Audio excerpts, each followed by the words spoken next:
All right, we're live. We're live. We're live. We're live. Hello, hello, hello, everybody. How is everybody doing? Hope everyone's doing well. It is a Tuesday morning. Today's date is June 28th, 2022. You know what I feel like when I say that? I feel like I'm in Interstellar. If you guys have watched that, where they're recording the time of their they're monitoring their day and stuff. I like when they say the date, the name of the. Anyway, I feel like I was in a movie. So it is June 28th, 2022, 9:24 a.m. We are here today gathered to speak around the market. The market is looking decent in the pre-market. It's not looking absolutely insane. Let's make sure that works. There we go. So let's go to the S&P 500, the index that basically determines a lot of where the market goes. We're a little bit down. No, we're up in pre-market. Up about less than 1%. So not down, which is good. 390 on the S&P in the morning. Starting in the pre-market. Palantir dropped pretty heavy yesterday, but stayed decent in the 960s range. We definitely got out of the $10 range. And I think the question that's on everybody's mind now is like, is it real? Right? Is it real? That's the question. Looking at the chat. Hello, Sam. What's up? What's up? Richard, watching from work. Thank you for being here. Lawrence, what's up? Cillian, what's up? Theo, hello, hello, hello. The Catalyst is going to be amazing. Yes, I started a new podcast with Alex from Ticker Symbol U on his channel. You guys can definitely check it out. It's called The Catalyst. The comments underneath were pretty cool. People liked it. So I appreciate people seeing it. Cillian, first like from London for you today. Awesome. It's so cool, man. The fact that you guys are all around the world. Like Samuel, I know you're in some crazy part of Europe that's like not as well known. You're not in like London or anything like that. So that's so cool. Just see people from all different places. Okay, so this is the big resounding question now, right? What is the nature of this market? Let's go to Bitcoin. Bitcoin is a little bit of a good explanation on this market. Bitcoin it's struggling to be at 20. Yesterday it was at 2509. Didn't get below 20, but it's not getting above. Basically at 21, you could say.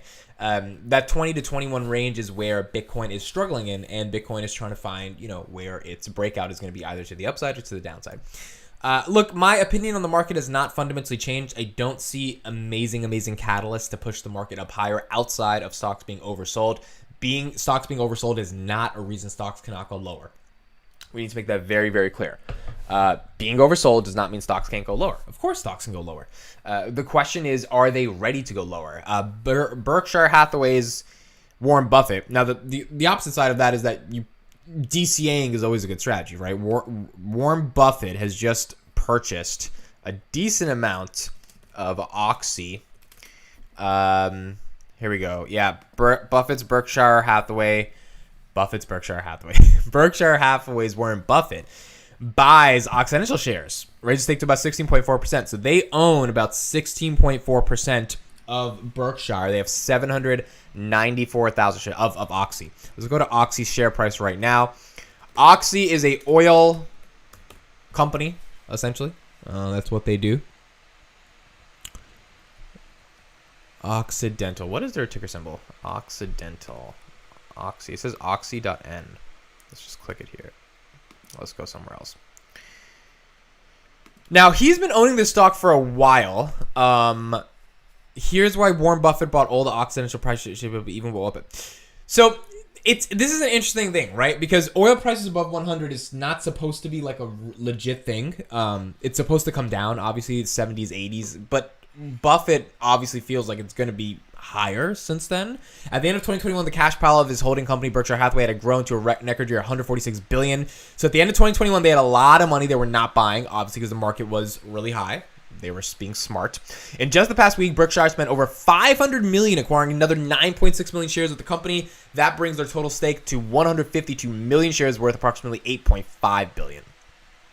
Big bet on big oil. Berkshire backed up the truck on Oxy after the company's earnings call held in February. I read every word and said this is exactly what I should be doing. She's running the company the right way. The billionaire investor, blah, blah, blah. Occidental generated $8 billion of revenue in Q4. Wow. 139 increase year over year. Yeah, I mean, It makes sense, especially coming after the COVID. As compared to 2020, obviously the results should have been amazing. Now, it seems like Buffett is bullish on oil for the long run, particularly because, or at least definitely in the short term, given he sees these elevated oil prices and he's still choosing to buy. If oil prices come down, most likely profits are not going to be as strong as they could be. But Buffett sees that they're going to be there for a while. Same as in Slovakia, the seventh world wonder. That's so crazy, bro. I haven't been there. I did get a haircut, by the way, yo. How do you guys not see the haircut? You guys don't think I got a haircut? You see it? It's like the beard's all lined up. Like, compared to yesterday. Bro, okay, here we go. We're just going to compare it to yesterday. Because, like, maybe you guys don't appreciate how rough it was looking yesterday. I'm just saying. Let me start the timer, by the way. The market's going to open in about 30 seconds. And then we will be there. But this was me yesterday. Or alright, let's go to the Palantir video. That was better. This was me yesterday. Welcome back to the channel today. That compared to this. Just saying there's a little bit of a difference. That's all. Just saying there's a little bit of a difference. Alright. Market's gonna open soon. For those who are new here, there's something called a cowbell on this channel. And on this channel, what we do with this cowbell is we bell the cow when the market is open.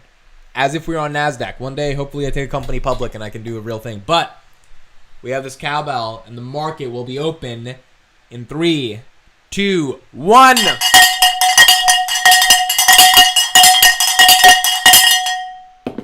Wake your ass up. The market in the United States at 9:30 a.m. Eastern is now officially open. And we are going to see what happens to a lot of these stocks. Boom, boom, boom, boom, boom. I see a lot of red. If I see green, it's very small, like really small, like 0.5% or something. I see some green. But let's go to Bumble. I haven't clicked on Bumble in a minute. $31 for Bumble. What was the low? Bumble was 15. Wow. Wait, when was Bumble 15? Hold on. The arbitrages here are a little insane, to be honest. Bumble was 17 on May 12th. Okay, so if you bought the dip on May 12th, that seems like a meaningful bottom so far. But I mean, this is on some stock where there's different elements here. Let's see where else we got. What else we got? Bumble, Tesla 737. Tesla's bottom. See, but it's so weird. Tesla's bottom was a couple weeks later at 620, May 25th. Well, no, they tested that again, 617. So Bumble just didn't test those lows again, but Tesla did, 617. Okay, so that's cool. What else we got? ARK is inching up to what, 44 today. So there's ARK. Morning emit. I see no difference. Wow, you guys really see no difference with a haircut. I cringe every time you do this. I love it, bro. If you want either people to have some emotion, whether it's positive or negative, but it's better they have some emotion than no emotion. Spotify 105. I read a really unique article today about Spotify. If you guys want me to talk about it, I'll pull it up on the screen. I came across it on Twitter, and the article was talking about Spotify's lack of promises kept to investors, given their data machine learning flywheel did not accelerate its competitive advantage against other streaming giants.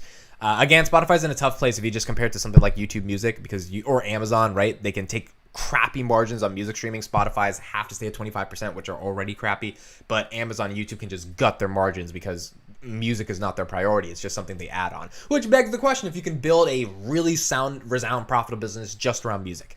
I think the answer is no. I think it's obviously no, which is why Spotify went into podcasting. I'm just not too bullish on what they're doing with podcasting.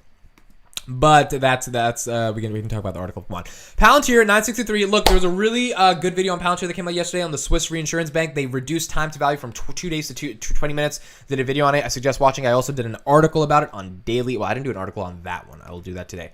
But I did an article on dailypalantir.com kind of talking about some of this stuff. So if you guys want to check out this for your daily Palantir news, you can check that out. Palantir also received 7 new patents yesterday.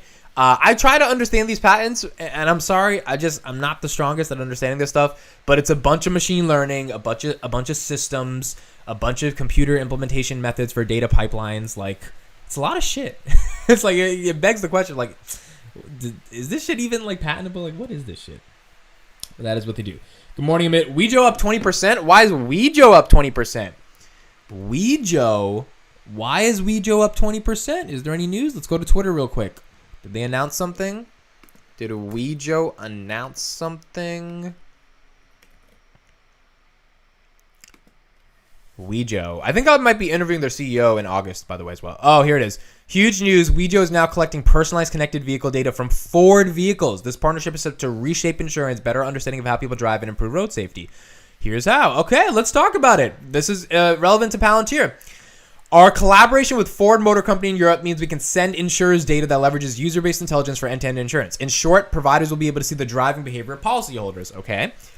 We do this by leveraging Ford's end-to-end data consent process. The insurance company can then access information such as vehicle location, speed, and mileage. This allows them to tailor their offering towards customers based on drive. This is a really unique thing. So I know a startup in the insurance space that's trying to use machine learning to be able to give better packages, because the concept of this is like, okay, if we can underwrite your insurance and charge you $100 a month because we know you're a good driver, that's a phenomenal deal. But if you're a crappy driver and you live in a crappy situation where there's more prone of a chance for an accident, and we can use data to figure that out, we can charge you a little bit more. So tailoring the offer of insurance to make it hyper specific is actually a pretty strong model. This is not like a new idea that they're implementing, but it makes sense that if they're working with Ford on this connection, they're working with other insurance companies that are in this world. On the announcement, CEO said, providing actionable data insights to insurance providers is another example of how Wejo is demanding into additional markets. That's the insurance market that they're talking about, and demonstrating new use cases for OEMs and insurance companies to monetize connected vehicle data. Yup, that is 1,000% correct. Graham Stevens, manager, blah, blah, blah, blah. Through our insights, our vehicles and customers can provide us with full consent. We are able to better understand driving behaviors. Yup. This ultimately makes the insurance experience a much more tailored and cost-effective experience for our customers. That's what the job is at the end of the day. How can they reduce the cost experience for consumers when it comes down to buying insurance? That makes a lot of sense. Now, Wejo's only $1.04 because of how crappy it's been. But up 20%, not bad. Not bad. Sam says, dude, they announced Spotify Hi-Fi in Feb 2021 and promised to release until the end of 2021. Guess what? It's July 2022. Yeah. Sam, how'd you feel about their Investor Day? Because I watched it, and my thoughts on Spotify's Investor Day is like they want to be this creator-oriented company, and then they're highlighting the biggest podcasts on the platform, and they're all not by creators. What I mean by not by creators is like if you're bought by a media company, you're a creator, but you didn't really you're not independent. And when I think of creator, I think of like random YouTube channels that have hundreds of thousands of subscribers. Those people to me are like the most genuine form of creators. If you're paid 60 million, but like Joe Rogan, do you feel like he's a creator, or he's more like he's a celebrity at this point? It's a little bit different than a creator. So they highlighted all of these specific creators, and to me, I was just like, how is this supposed to make me, like, if I want to start posting my Palantir content on Spotify, how do I feel comfortable that Spotify is actually going to try to give it a chance at finding an audience? I don't. I feel like TikTok might. I feel like YouTube definitely might. And that's not just because there's an audience for Palantir on YouTube than there is on Spotify. There are plenty of people that would love to listen to Palantir stuff on Spotify. I just don't feel like Spotify is going to actually give them the content. They're going to put Joe Rogan in your face.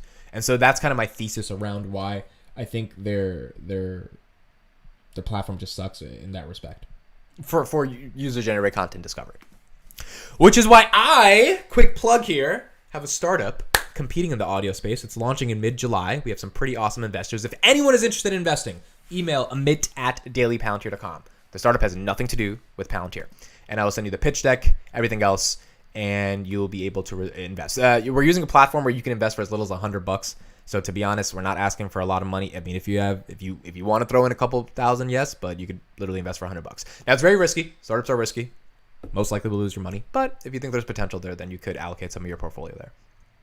We're going to be competing against Spotify, so it'll be fun. Tom Nash is investing, and there's another YouTuber I don't want to announce yet that is investing, so you guys will be able to see who that is in mid-July. Okay, let's get back to this. So Roku at 94. Let's see what ARK has been doing over the past couple of days. I haven't checked on my girl, and I don't say that in a demeaning way. I just mean, my girl. I haven't checked on what she's doing. I gotta see what she's selling. Okay, this is all she did. She bought Too Simple Holdings. What the fuck is Too Simple? Yo, what is she buying, bro? Takes my credit card and just goes crazy. Too Simple Autonomous Tracking? What? 112,000 shares of this shit? We're gonna tweet this. 112K shares of Too Simple. Seems simple. That's such a bad joke, but whatever. Let's tweet it. Too Simple autonomous trucking. So this is, I don't think we've seen Kathy buy this stuff before. I don't think we've seen this. Sam, I'll get to your comments in a second. Let me just check this out. Advanced truck safety and efficiency. At Too Simple, we developed the world's most advanced self-driving technologies through development of an industry-leading autonomous driving system, purpose-built autonomous trucks with OEMs, Navstar, and Traton, and the creation of blah, blah, blah, blah, blah. Long-haul trucking redefined. Interesting. Okay, so it's, I don't think these are electric cars. I think this is a technology that's a little bit different. Let me answer some of the comments real quick before we get into this. Amit, would you do an experiment? Please upload your video audios only to Spotify for us to listen and see what user base you get. So Glitch Life, the couple things here. I can do that, but there's a couple reasons why it doesn't matter. Ticker symbol you guys know him, right? The guy I'm doing a new podcast with, 163,000 subscribers. He uploads all of his videos to audio only, and he showed me his analytics, and it's like less than a couple hundred plays. He said most episodes it's like less than 50 plays. Joseph Carlson, I've talked to him as well. He says he's lucky if in a month he gets 1,000 plays on his audio versions of his videos. And that's only if he pushes it from his main channel. Otherwise, it's not going to organically climb. Ticker symbol you says he gets like less than 100 plays on every episode. So it's not a mystery. It's not like, oh my, like it's very simple. If the platform is not, this is not rocket science. If the platform doesn't recommend your shit, no one finds and listens to your shit. YouTube recommends Ticker Symbol You and Joseph Carlson. That's why they get recommended. Additionally, Money Talks, that show I used to be on, we upload our shit on Spotify too. I've seen the analytics. It's not good. Like YouTube is what, like almost 25,000 views at its peak. You could think of I'll just say it. We get like 40 plays on Spotify. Literally, I've seen like 40 plays. And it's like, that's not a knock against Money Talks. That's a question of like, why isn't it getting traction on Spotify? Because Spotify's not recommending that shit. It's just that simple. So if Spotify's not recommending that shit, then it's going to be very difficult for anyone to grow. So, I mean, I could put my content up there, but to me, it's not even worth the trouble because I know how it's going to do. Let me see Sam's comments. You mean the target of 100 billion in revenue annual? Yeah, Spotify thought they could get 100 billion in revenue. It's going to be tough to get there. I don't get it. They're going to media company my way. I started using YouTube Premium, doubled with YouTube Premium. Love the value. I love this. I agree as well. I mean, Spotify does have algorithm for music discovery, which is one of the reasons why it's the best platform to understand. Yeah, I agree. So again, let me say this: Spotify is the best algorithm for music. I just think there's a lot of audio in the world outside of music that's honestly more profitable than music, that they don't have an algorithm to recommend, primarily because they're going down this like Netflix of podcast route. Okay, so let me finish going on over Too Simple. So this is this is a car I think she's buying. Is this a car? This is a freaking car. So she's buying a new car company.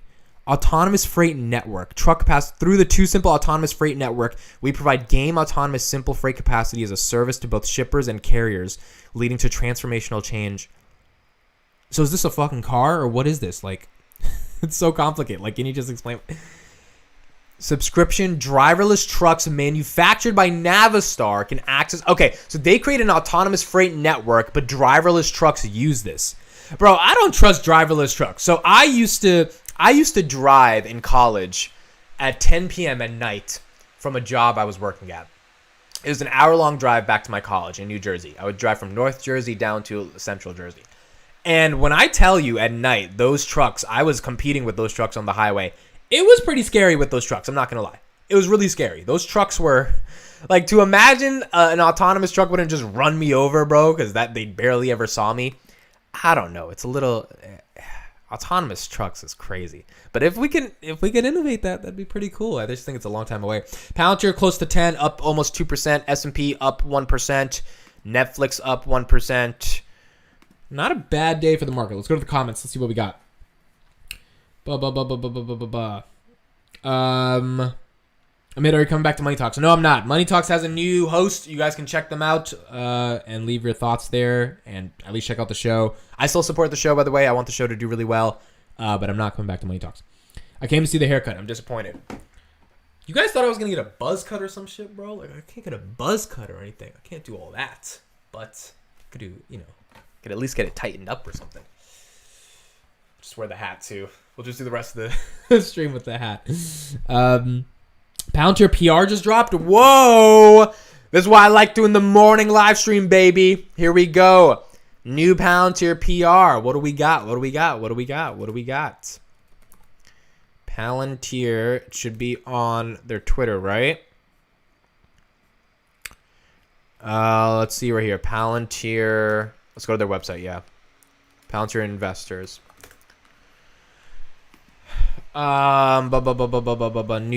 News. The PR didn't drop. PR didn't drop. What did you say what your email was again? I'm putting in the chat, amit@dailypalantir.com. Were you fired or was it mutual? Love the show and you bring the jokes. I was fired. You know, this is crazy, bro. I've never been fired from a job in my life. Because I never had a job. Like, I always had my own business. It's like maybe like you don't work out with clients or something, but like I was never fired. But I actually got fired. Yo, Palantir. What is this thing? Palantir and Guidance? What the fuck is this? PR guy conned you? Nah, everyone made him put his hat on. Poor guy. Bro, it's not about everyone. It's just my hat is, it gets the hair out of my face. That's why I wear it all the time. Partnership with Guide Horse. Let me type that in. I'll explain Money Talks in a second. I know you guys are wondering about that. Oh, here we go. Okay, Guidehouse dropped in, not Palantir. So let's read this real quick and then I'll talk about Money Talks. Guidehouse announces strategic alliance with Palantir. Guidehouse, a leading global provider of consulting services to a public sector and commercial clients, is pleased to announce a strategic alliance with Palantir. This is another consulting firm working with Palantir. We know Accenture worked with them already about a couple months ago. The partnership will combine Guidehouse's next-generation consulting services with Palantir's cutting-edge Foundry software to help clients out with complexity. Let's put that on Twitter. Let's tweet that. Breaking. Palantir partnership launches with Guidehouse. I want to go to their website. I've never heard of Guidehouse. Boom, tweeted. All right, let's go to Guidehouse's website. What is Guidehouse? That's an interesting name. Yo, that's their tagline. Outwit complexity. I need a tagline like that, bro. Outwit complexity. That's a dope-ass tagline. Your trusted guide for complex journeys. 50-50 split between public and private, 12,000 employees, 55 local markets. So they're a consulting firm. Where are they located? India, Lithuania. Oh, so is this the penetration into the Indian markets? Locations, where they're located? They have to be worldwide. Oh, yeah, they're everywhere. Where's their headquarters? I wish we could see their headquarters. Probably in the... Let's see. If this guy's UK, then maybe it's a UK place. If this guy has a UK accent, that's how we know. Okay, this video is not loading. We'll go back to it in a second. Guidehouse, the third largest consultancy to the federal government, the multi-billion global practice, leverages deep commercial and public sector expertise. Blah, blah, blah, blah, blah. Under the agreement, Guidehouse will architect solutions across its public sector customer base by building on Palantir's Foundry platform to accelerate business processes, rapid image product delivery, AI model training, and enterprise-wide data integration. The Foundry enables data-driven decision-making operations by acting as the central operating system, blah, blah, blah, blah. The Guidehouse-Palantir partnership is a powerful combination, said Ed Mirren, partner and Guidehouse defense segment leader. Palantir's extensive track record in solving complex challenges, coupled with our deep mission, understanding, and robust digital experience, will enable clients to accelerate their digital transformation journeys. This strategic alliance brings together deep skills in business and technology. So I think they're providing Palantir to their clients while also using them. With deep functional knowledge in data science and data engineering, Guidehouse is a valuable partner as we extend our support for the U.S. government. This is also the key thing. Because 50% of their consulting is done with the USG, the government, Palantir is likely launching this partnership with them to launch and get more consulting contracts in which Foundry is the technological infrastructure for the expertise of that consulting contract to be carried out with the U.S. government, along with other companies. But if Lori Pennies, which is the head of USG Growth on Palantir, is talking about this, together we will be able to provide robust offerings to solve data challenge for a variety of missions and place our clients on the best path for success. And that means this is also a U.S. government lobbying type of move. And I say that in a positive way, right? If this consulting firm has 50% of their clients working with the federal government, or at least with governments in general, look at this. 8 out of the 10 U.S. largest banks use them. 6 branches of military service. Yeah, this is a good partnership.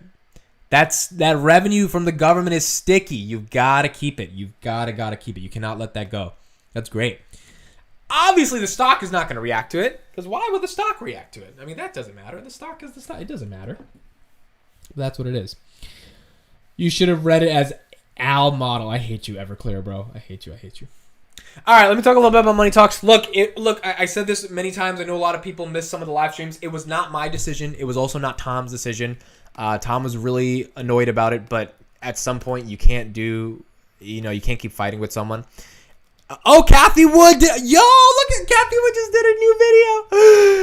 I can't wait to watch it. Okay, we're going to watch it in a second. Can you learn to speak, my guide? So this is a podcast that me and Tom started. It already has 1.25k subs, bro. I would appreciate if you guys sub if you're interested in hearing us talk about random stuff and not stocks, if you want to just get a break from stocks. But we started a new podcast. So so this was not Tom's choice. Tom did not want me to get fired. I did not want to get fired, so it was someone else's choice. That's all I'll say. As a result of that, no ill will, though. No hate at all. Love the show. I hope it does well. As a result, me and Tom started a new podcast for us to just be us together, and it's called Can You Learn to Speak, My Guy? If you know where the name comes from, then you'll probably understand about it. So, no hate to Money Talks, man. I hope you guys continue watching them if you enjoy the show, and I wish them the best of luck, but I will not be there anymore. To be honest, I have a startup. I have a lot of things going on in my life, so it actually is, it's not that crazy for me to be off the... it's not that bad to me because I just have a lot of other stuff to do. So it's okay. Sometimes good things have to come to an end. I do think sometimes you find content chemistry and it's something you don't want to let go. And if you let it go, you got... So, there's a reason... How do I say? There's a reason the Beatles broke up. And it wasn't because of all the Beatles wanting to break up. I guess is what I'll say. But some of the Beatles wanted to break up. And then whatever happens, whether it's whatever psychological emotions you want to put in there, it happens. And people break up. So I there's really not much more to say on that. I have no hate towards the show. I love the show. Hope the show does well. Love the new host, Grace. Oh, you guys can see my Adsense revenue. You just saw it. Hey, why don't I show you guys? Why not? So this is dailypalantir.com. I started putting ads on it, and this month we did $25 on the freaking website. That's pretty cool, right? Like today so far, we made $1.29 just for writing articles and and this is where I've become more optimistic on Google stock. Like you can take your Google ads and put them anywhere on the internet. They give you 68%. They keep 32%. They do the hard work of putting a targeted ad on your piece of content. Let me show you what it looks like. And then if someone clicks on it, you make money. Like that's pretty freaking cool. So I did an article yesterday. Would Google ever acquire Palantir? While you're reading it, there's an ad that pops up. And if you click on it, or if you just if you click on it, it's worth more, obviously. So if you're interested in Nike stuff, right? And Google put this in front of you and you want to buy that and you click it, boom, like I get paid for that. That's pretty cool. So I made $25 so far. I wasn't monetizing it for like 3 months, and then I was like, let me put some ads on it. Now, $1.29 may not seem like a lot every day, but if you just keep building an audience, it could grow. It could grow a lot. So yeah, this is my real time job. Since I wasn't getting a salary from Money Talks, this is what I have to do to make money. But anyway, yeah, I have no hate towards the show. I hope the show does well. At the end of the day, people make a decision. Even if you don't agree with the decision, it is what it is. Me and Tom started a new podcast. I think that's going to go really well. It'll be really cool. And it's where we can just be us and be fun. And I would give the pod a chance. Just give it a chance because people have said the chemistry on the pod is really good. And me and him don't even plan the episodes. We just get on there and we just talk. We have a couple topics and we just go. And I think that chemistry is something we're looking to really nurture and see how we can build and develop over time. And I think it'll be really good. So definitely check it out if you're interested, and we'll go from there. All right, new Kathy Wood episode. Let's check it out. Reserve had a lot of money out there. It pushed investors into riskier assets. And now we've seen it come back down. The Federal Reserve is tightening funds. You may not see money supply like that out there again. So it may take years for some of these companies to grow into the stock multiples or the stock levels that they had seen at earlier times. What do you think about that thesis? What makes you think we'll get back to those higher multiples? Well, we don't need the higher multiples. So we have a 5-year investment time horizon. Just to give you a sense, for our flagship portfolio, our enterprise value, so that's both equity, market cap, and debt, enterprise market value to EBITDA, so effectively cash flow, is around 69 times. So I know a lot of people say profitless tech. We are not profitless on balance. So her argument is I've invested in companies that actually make profits, so don't act like my companies aren't good, basically. They make profits. They're not but now some of them, like DraftKings, I don't think makes a profit. Robinhood, I don't think makes a profit. So some of these companies is like, We make the assumption that in 5 years, that number will be. Don't say that, Kathy. Don't say that. Please don't say that. This 5 years thing, she just liquidated 1.4 million shares of Spotify. That's not a 5-year time horizon, my guy. Neither is Palantir. That's the one thing I can't agree with her. It's just not 5 years. You cannot say to the media machine that you guys have the reach that they have, hey, we're buying 37 million shares of Palantir, 6 million shares in January, and then liquidate everything. But you have a 5-year horizon. That doesn't make sense. I'm sorry. Don't say 5 years. Say maybe like 2 months, and I'll believe you. Close to the market multiple on that basis, which is roughly 16 times. So in our models, and we're starting to publish our models because we really want people to understand this. We just published Zoom. We published Tesla. And on Zoom, she says it'll be a $1,200 stock, or sorry, $1,500 stock base case, 12x from here by 2026. Again, their base is, that's their base. Bear case is 700, bull case is 2,000. Find them on GitHub, experiment, change the variables we think will move the needle. And you can see how your assumptions might work into our 5-year investment time horizon. So we assume a 20% annualized headwind from declining valuations. And so our return expectation, which is quite substantial right now, is based solely on revenue growth and rising profitability. Now, the narrative you just gave, many people cite when they're talking about the tech and telecom bubble and bust. And we've analyzed our portfolio relative to that as well, because there are memes around that. It's astonishing to us that Zoom's revenue since the coronavirus is up roughly 6-fold, and the stock is almost down to where it was pre-COVID. Same with Teladoc, up 4-fold. Tesla up 3-fold, although Tesla has, now that it's in the indexes, it has held up better than the rest of our portfolios. But that narrative in 2000, if I could just say, it would suggest that by now we would be seeing negative revenue growth in our expectations for the next year and declining gross margins. We are seeing the opposite. We're seeing north of 25% revenue growth. If you're just using consensus estimates, it's 25. And our estimates are much higher because we're... Okay, so her argument is like these companies are growing. That's all she's trying to make the point of. The problem is the stocks are getting slammed. So her argument is like there's a disconnect. Oh, sorry, my camera. Let me change the camera real quick. I didn't see it. It died. Her argument is there's a massive disconnect here with what the market is valuing these companies at versus how these companies are actually being valued at. Which I get, but the problem is were these companies too overvalued in the first place? That's the question. So let's go back into it. We're focused on exponential growth trajectories being driven by powerful new technologies. Kathy, one broader question and then a specific stock question. When you think, though, about the last year and you think about your approach, what is the lesson in it? Meaning, I know you have a North Star about specifically these stocks that you're talking about, but at some level, you have to look around, and I think your investors would want you to look around and say, okay, I was wrong. What was I wrong about? And if I was wrong, how am I going to change my approach in the future? What Andrew's doing here is he's trying to get a concession, right? Because like you could say she was objectively wrong about Coinbase, and this has nothing to do with Kathy. Like everyone gets things wrong. I bought Palantir a little bit too high, right? Like we all get things wrong. The question is having the humility to just see, like, yeah, I bought it a little bit too high, right? I made a mistake. I lost a lot of money there. Like, and she's never been the one to have humility. So I'm very interested to see what she says, and that's not a knock against her. That's just the nature of her conviction and her investing style. So I'm curious to see how she responds to this. So if we were wrong on one thing, and that was inflation being as okay, so Kathy Wood has admitted we were wrong on inflation. Sustained as it has been. Supply chain, I can't believe it's taken more than 2 years, and Russia's invasion of Ukraine, of course, we couldn't have seen that.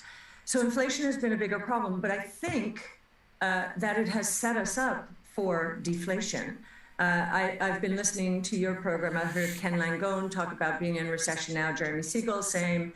We think we're in a recession, and we think a really big problem out there is inventories, the likes of the increase of which I've never seen this large in my career. And I've been around for 45 years. And we're talking about the best managed companies in the world. If you're talking about Walmart and Target, they know how to manage supply chains. So they have problems. We think there are a lot more problems. And then the other thing that's going on is the consumer is railing against these price increases. Consumer sentiment, as measured by the University of Michigan, which we think is the best measure out there, is down to record low levels, below 0809, below 80 and 81. I had just started my career and inflation and interest rates were in the double digits, 15, 20%. And consumer sentiment to date is lower than it was back then. And most interestingly, in the last report, many people think, oh, the heavy spenders will keep this thing going. Consumer sentiment in the highest income groups is lower than in the lowest income groups, and the latter group is being, tormented by food and energy prices, which are really a regressive tax increase here to them. Shepard. Okay, so I mean that makes sense. Her argument is that we got inflation wrong, but it's setting us up for deflation, which I don't think is incorrect necessarily. I mean, like, given inflation is so high, if we have exponential growth within some of these technologies, it could lead to deflation. Inventories, that argument, she's probably correct on if they keep stacking up. We have to see, though, if that actually results in reduced inflation. Because last month, it went up to 8.6%. Like, it went up. It was not supposed to go up. It went up. It went from 8.3 to 8.6, which was insane. So, this inventory argument she's making, the technology deflation stuff, I'm not that bullish on because it takes time. If you're gonna convince me Coinbase that she has 5 million shares on is gonna lead to deflation, it's how? At what level does Bitcoin become so revolutionary that it actually makes our lives easier and all that stuff? Right? She has to win that argument. I don't think she's winning that argument yet, and I think it might take a good 5-10 years for that argument to be won out. The AI stuff leading to deflation, yes, but how relevant is it? The biggest use case of AI to deflation is the robo-taxis, because that actually leads to more productivity because it frees up time.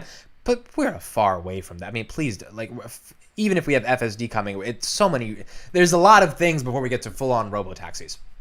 So I think the best argument Kathy has is the inflation, the inventory stuff, and now it's just a question of when inventories are going to actually lead to deflation. Blah, blah, blah, blah, blah. Admit your PC is going to explode. Yeah, it's definitely hot right now. Yo, what's up, Amit Saul? What's up? Okay, we also have to talk about FTX and Robinhood. So I probably will make a video about this later today, but FTX Robinhood stock falls. Wait, oh, this was updated today? Oh my gosh, more breaking news. We just got so much breaking news. Thank you 176 people for being here today. Appreciate you all. So it fell a little bit, but not too much. So Robinhood was about $7.61. Sam Brinkman-Fried, the crypto godfather, bought 7% of them for $500 million a couple weeks ago. Now, Robinhood yesterday spiked up 17% to around $9.72 on talks of a potential buyout by FTX. Now, why would FTX potentially be wanting to buy, I was about to say Palantir, not Palantir. Robinhood? Well, it's a good question. Robinhood IPO'd at $38. They're now at $7. So the risk reward, just in terms of price, is phenomenal. It's a massively beat up stock. The stock price also, the stock itself also has 22 million active users. They are growing in users. It's not growing as much, but 22 million funded accounts. They have a phenomenal UX and UI. I mean, the UX UI alone of Robinhood is probably worth $1 billion. It is one of the best platforms to use. And then, they've got a decent amount of retail traders investing on there. If FTX could bring that in and kind of make that their own ecosystem, that would be interesting. Now, FTX, Sam Bankman-Fried, their CEO, says, look, we're not doing this. We are excited about Robinhood's business prospects and potential ways we can partner with them, and I've always been impressed by the business. That being said, there are no active M&A conversations with Robinhood. I think that's BS. You bought 7% of them. You don't buy 7% of them just to buy 7%. Why would you put $500 million just in them? They're not even they're not making any money. So 7.6%, worth $648 million. So It's only if you think there's a chance you could actually, you know, go a little bit more further. Now, will this actually happen? I don't know. I wouldn't bet on the arbitrage of buying the stock in case it does happen. But if it does, it would be interesting because Robinhood, they wouldn't even look, a 300% premium on Robinhood would be $30, 300% from here. They're not getting a 300% premium. They're maybe getting a 30 to 40% premium, which means the IPO, if you bought it at $38 at IPO and Robinhood's exiting their public stock market company life at 16, 17 bucks. I mean, it's just a horrible, horrible kind of like process for them. And I don't know what Kathy's average. Let me see what Kathy's average is. It's got to be up in the 20s. I'm pretty sure it's in the 20s, right? Like there's no way it's that high or low. My issue with all these flashy price targets is probably easier to stick to understanding best technology and let it play out instead of trying to time in on top of that. Yeah, I agree, Sam. I agree as well. Hope they will fix Robinhood and make it a proper platform. Isn't FTX just a scam? Bro, the problem is everyone thinks FTX is just a scam. But like they're like a legit company, kind of, but people don't know how much they have. Wow, Kathy's holding is 29 bucks.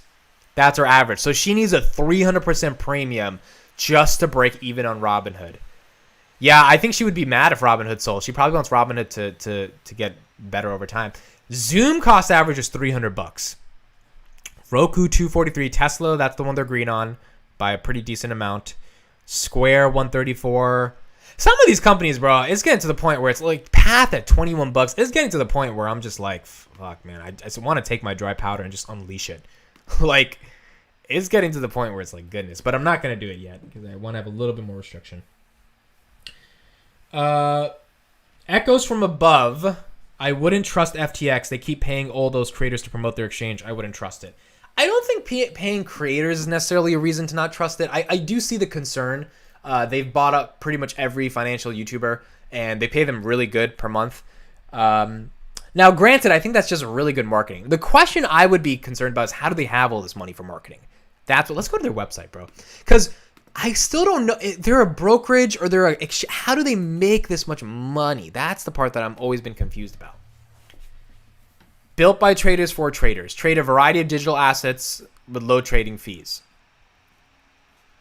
And they were valued at $32 billion the last time.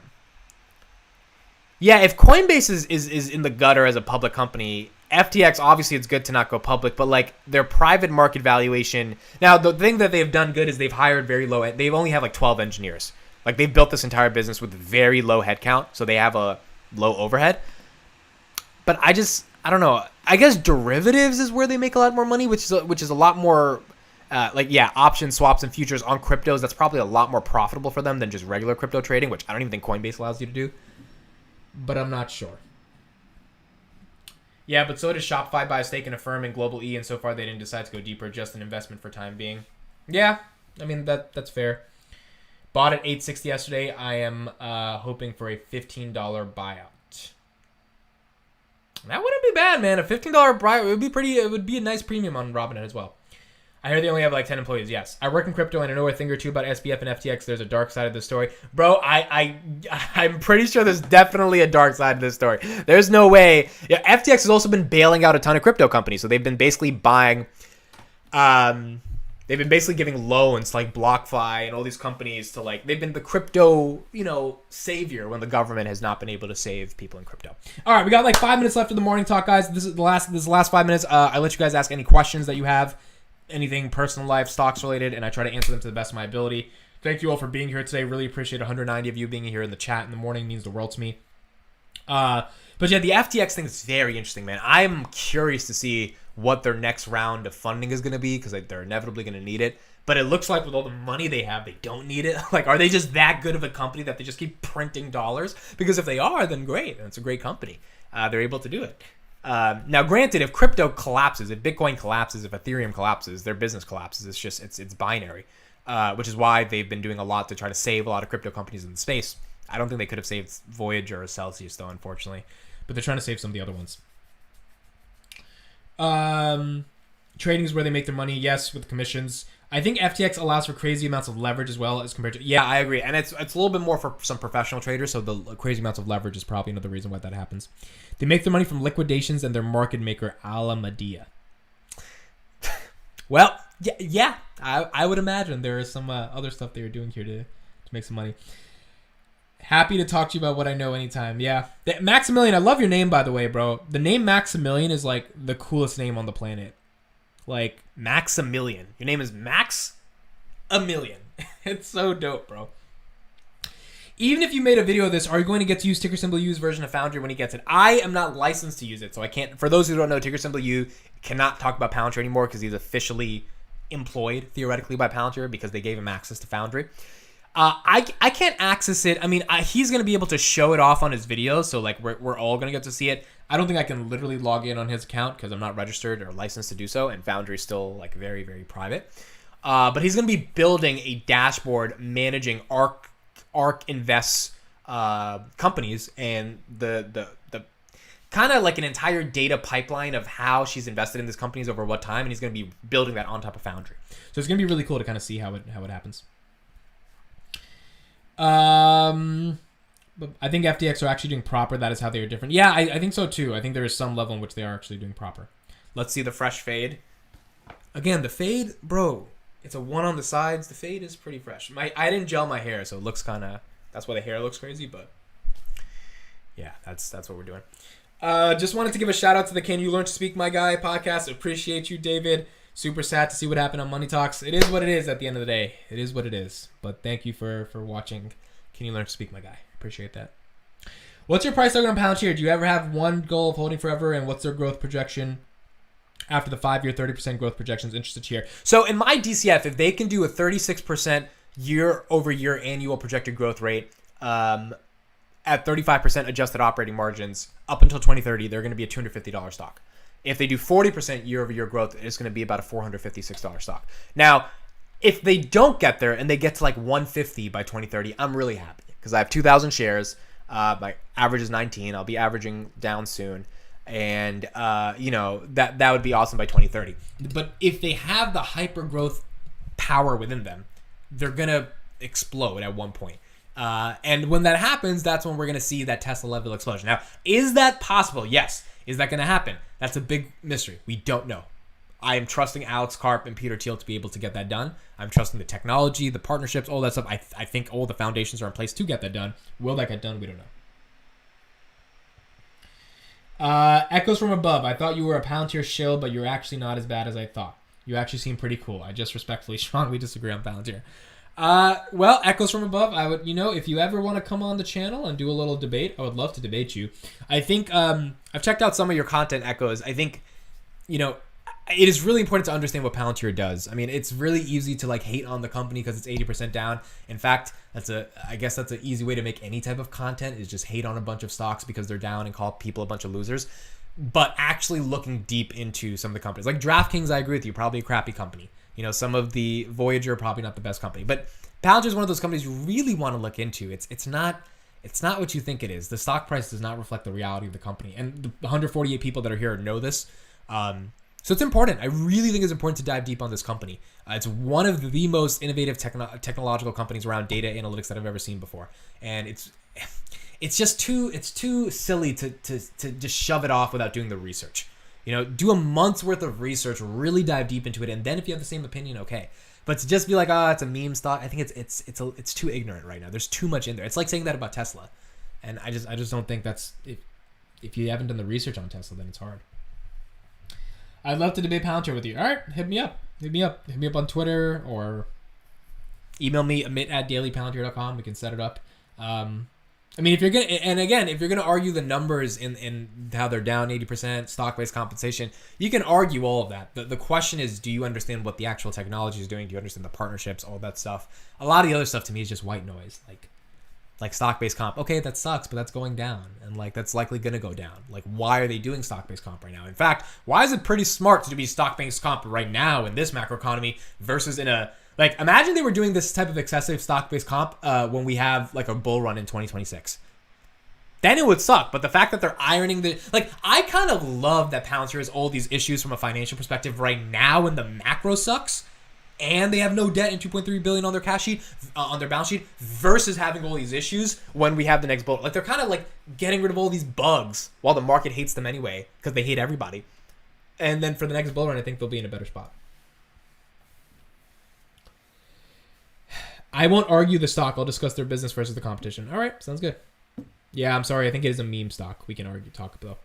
Yeah, I just find it's so weird when people say it's a meme stock. It's like, I get why you think it's a meme stock, but if you've done a hint of research, it stops becoming a meme very soon. AMC, I'll give you, it's a meme stock. I get it.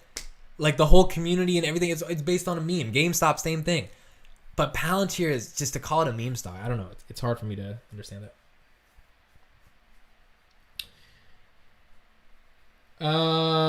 Has anyone ever used Palantir software to get a price prediction? No. I don't know. I wonder if that's even allowed. If they created like a consumer-facing financial product that could get stock predictions, That would be kind of crazy, bro. If they could do that, that'd be kind of wild, and everyone would use it. And like, could you imagine everyone just buying stocks based on what Palantir says? I don't even think that would be allowed. That's interesting.